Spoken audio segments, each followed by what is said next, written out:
Hieron was the king of Syracuse in Italy. He wanted crown from pure gold. He asked his goldsmith to make one for him. After some time, goldsmith came with a very attractive crown for the king. However, king suspected that crown is not completely made of gold. It might have some other metal like silver inside it. He did not want to break it as well. How can he know for sure that crown is not made from 100% gold? He asked everybody in the city, but nobody knew how to prove it. Archemides was a great scientist in his kingdom. He thought long and hard, but could not find a method of proving that the crown was not solid gold. One day, while taking a bath, he noticed that water spilled out of the tub as he entered. This incident gave him a clue.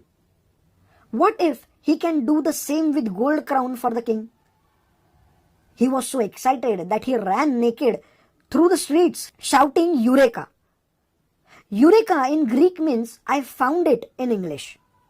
We will soon find out how he actually did it. Archimedes used analog of the bath incident to solve the problem of crown.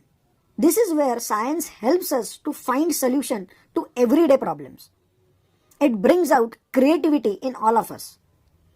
We learned that buoyant force acts on an object when it is submerged or floating in fluid. We use different fluids like water, oil to verify the same. But what is the magnitude of this upward force? Let me take this eraser. What will happen if I dip it in water? It sinks. What happens to the level of water in the container? It rises. As water is fluid, space initially occupied by it is taken up by container. How much space it has taken? If we press this eraser in the dough and remove it, it has created a space equal to its volume. Let us dip this eraser in plastic bottle, which is completely filled with water. When we dip eraser in it, water spills out. We will collect water spilled out in the dough. It is equal to the volume of eraser. As you are aware, mass is measured in grams or kilograms. Force is measured in newtons. Weight is the force due to gravity. This spring scale measures the force due to gravity on the object. Let us take this eraser. Its length is 6 cm, width 2 cm, and height 1 cm. Its volume will be length multiplied by width multiplied by height. It is 12 cubic centimeters. Mass of eraser is 29 grams. Its density is more than 2 grams per cubic centimeter. It will sink in water. I can attach this eraser to spring balance and measure the force due to gravity. It is 0.29 Newton approximately. Let us attach this eraser to spring balance. We will hang it like this. We will keep glass to pour water. What will happen if I start pouring water in the glass? Will there be any change in spring balance reading? What about the level of eraser in the glass? As we start pouring water, level of eraser slightly goes up. Even spring balance indicates less force. Let us watch it in slow motion. Earlier, we learnt about buoyant force. Water exerts a buoyant force on the eraser. When it is completely immersed, it is 0.17 Newton.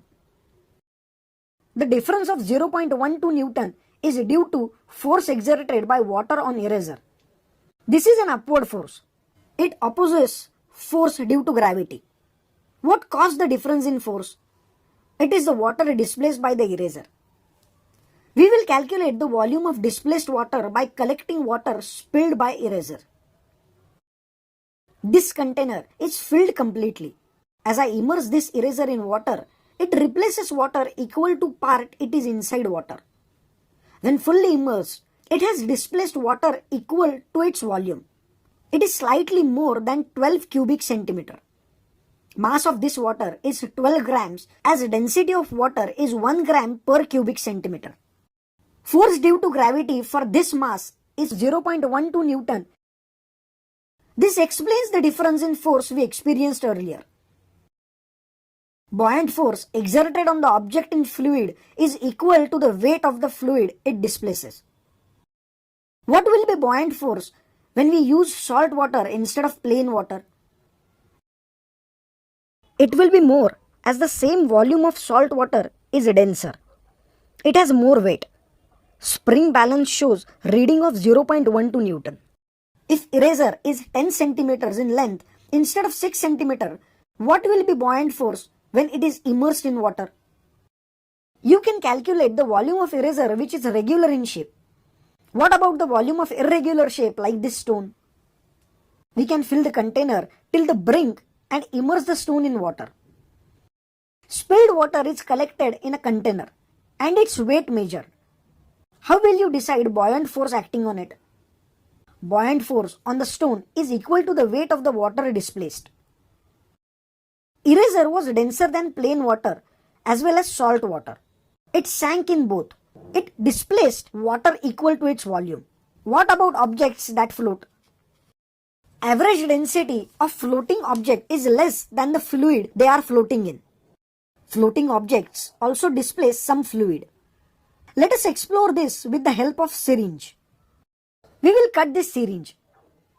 Opening is sealed to prevent water from entering it. It is very light and floats on water. We will use coins to make it a little heavy.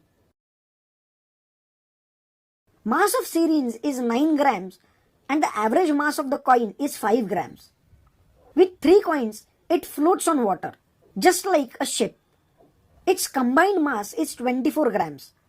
What will happen if we add more coins to the syringe? It will become heavier. Its average density will change. It will go down slightly. As we add more coins, it goes downwards. Buoyant force due to water is pushing it upward. Force due to gravity is pulling it downward. It is now greater with 4 coins than with 3 coins. How much coins are required to make it sink? When force due to gravity is greater than the buoyant force, it sinks. How will you measure the buoyant force for the syringe? We will measure the amount of water displaced. When we added it for the first time, it displaced 24 milliliters of water, which is identical to the weight of the syringe and 3 coins. As we add more coins, 5 milliliters of water is displaced by the syringe.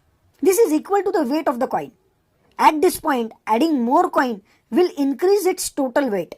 This will result in its average density greater than that of water. It sinks. Ships work on the same principle. Average density of the ship, that is the weight of the ship, goods on it, and the air is less than 1 which is the density of water. Ships float on water. Archemides principle.